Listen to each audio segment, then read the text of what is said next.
Ooh, you just caught me itching my neck back here.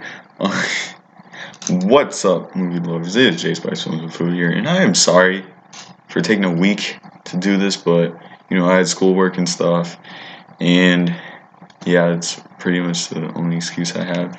But today we are finishing the series. I already watched the movie, but we're doing the Nightmare on Elm Street remake, and that's weird. It counts as a crime movie, crime, drama, and horror. Was it a good one of any of those? I don't want to give my thoughts away too quick. So the plot is pretty much the exact same as the original movie, but this is the IMDb version of it. The specter of a disfigured man haunts the children of the parents who murdered him, stalking and killing them in their dreams. See, it's the exact same. And I'm gonna be honest. I like. This is gonna sum up how I feel about the movie right here. I was watching it, and the first 10 minutes, maybe not 10, maybe like the first 5 minutes, the opening of the movie, I'm like, this is actually really cool. Freddy's in the shadows. It's like the original movie. You don't really see him because the intent behind this movie was to make him serious and dark again, which Freddy Krueger, I love him way more dark and serious than like comedic, like carnival ride style. Because that original movie is so good because he's the villain.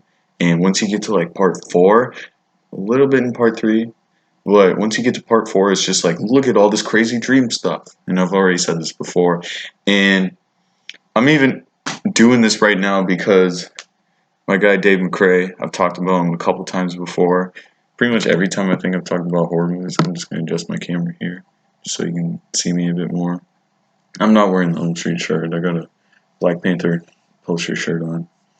But him and Tony Michael for their podcast, they did a live commentary on the original Elm Street. So I was like, that's right, I got to finish the series. So we're going to finish it. And whoo, boy, this is not a good way for the franchise to go out. And recently, there's been talks that Elijah Wood wants to reboot the series, which I don't know. It sounds interesting. I haven't really seen any of his stuff. If I'm going to be honest, haven't watched Lord of the Rings, or for some reason, The Good Son pops up in my head. Probably because Minnesota was filmed there. He's in it. Yeah, we gotta start talking about the movie.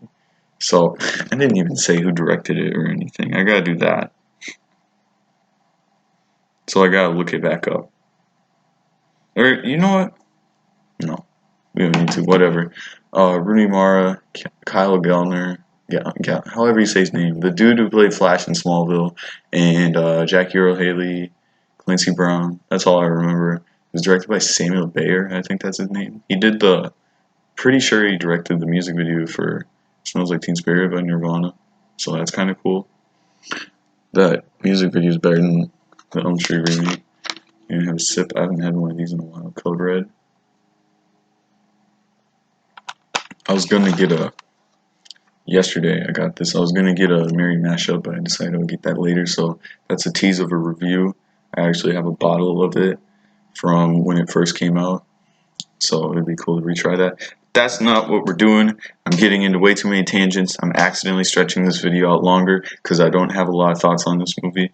The opening of the movie I think is really cool because like Freddy's in the shadows and you do see him a bit closer up than you do in the beginning. Like, because the original movie he's in the shadows and he is, but you see like the glove right away. Although it's like everybody knows what he looks like, right? But that opening is so good because this kill that's happening, it's like, whoa, that is actually really cool. Because I'm gonna spoil it, I don't care. This guy Dean, he's falling asleep, or he's like super tired, and he's like falling in and out of sleep at this diner, and then he has a dream, and Freddy gets him and like cuts his throat, but in the real world, it's like him grabbing a knife and like cutting open his throat, so it looks like he's killing himself. That's like really scary, and that kind of reminds me of like the original movie. I'm sorry for comparing it so much, but this movie just is the original without emotion. It's so like And it's sad because when I'm watching a Nightmare on Elm Street movie, I don't want to actually fall asleep. Like when you're watching a movie about a guy who kills you in your dreams, you should be like, "Oh crap, don't fall asleep, guys." But me, I'm like, I don't care because everybody is acting is so lifeless and dull, and that's why Rooney Mara almost wanted to quit acting because her experience on this movie was so horrible, which is really sad. But that's the one scene that I really like, the opening, and then one of Freddy's lines. That's why I don't really like him in this movie. I like that they went for a more serious version, but then at the end, it's like, oh crap, we got to make him feel like the original one. We got to make him feel more like Robert Englund because I think Jackie Earle Haley did a good job with what he was given, but it's like the screenwriters were writing the script and then they're like, oh crap, we got to put in some references to the past movies. So then it's like, here's three one-liners from the other movies from the sequels in here that make no sense in the context. I mean, they do, but they feel very forced. And then I get that they were making him look more realistic with the burns, but he just looks like an alien, and it just looks really weird. Like, look at this cover for the box set of the first 7 movies. Doesn't that look way better? Like his burns. Obviously, they're not too realistic, but he looks scarier. This movie, he just looks like a weird alien. And yeah, I don't really care about any of the characters. One of the flaws is that they're already having the dreams, and they were having the dreams in the original, but you like felt like you got to know them. But this movie, it's like they've already been screwed up and having all the dreams, so you don't feel as connected to them. Like I feel like with a movie like this, you should be discovering everything as the characters are. Those are like I'm a screenwriter, right? And they just take a bunch of scenes. It's like, hey, remember this from the original movie? Let's do that again, but let's do it cheaper because now it has CGI. And this whole damn movie is just jump scares, and the kills are so lame. Like they're not creative. Like the original. I'm sorry for comparing it so much to the original, but you kind of have to when it's a remake. But the original movie, the three kills that we got, yeah, it's 3 kills. They're very long, drawn out, suspenseful, and then it's like, whoa, because those kills are insane, but they still feel grounded. In this movie, it just feels like realistic, normal kills that like Jason or Michael or maybe even Ghostface could do. I mean, not the Tina death. Her name isn't Tina in this. I don't remember what it is. She should have been the main girl. It should have been her instead of Nancy. That would have been a cool twist if they flipped around and made it so that Nancy was the one that gets killed and then Tina becomes the final girl. I don't remember. I don't think it was Tina. I think they changed every character's name except for Nancy. But it's like I don't care about any of these characters really. The whole movie's just lifeless. And obviously making Freddy a pedophile. I get what they're going for. They're trying to make him more serious. And Wes Craven originally did plan for him to be a pedophile, but there was like some stuff going on in Los Angeles at the time, so he didn't want to like expose it. I guess I think that's what it was. Because like maybe they could find him, like kill him. I don't know.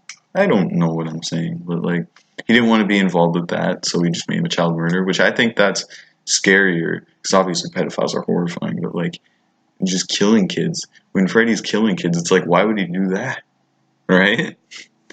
Um, I just think that's a little bit scarier, which sounds really weird and kind of screwed up, but that's just how I feel. Plus, you can't really root for a child molester.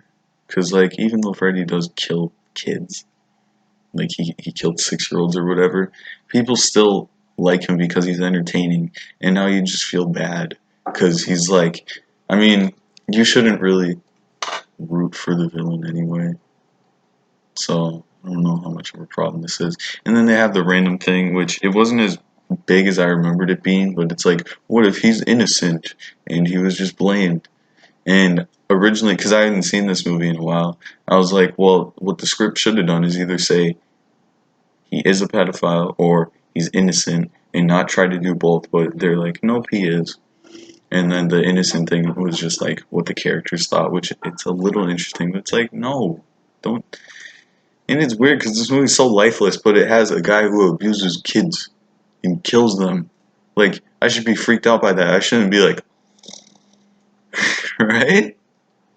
So, it's still not as bad as part 6, but you're gonna have to figure out my ranking. I think I might take a little bit of time to figure out my ranking.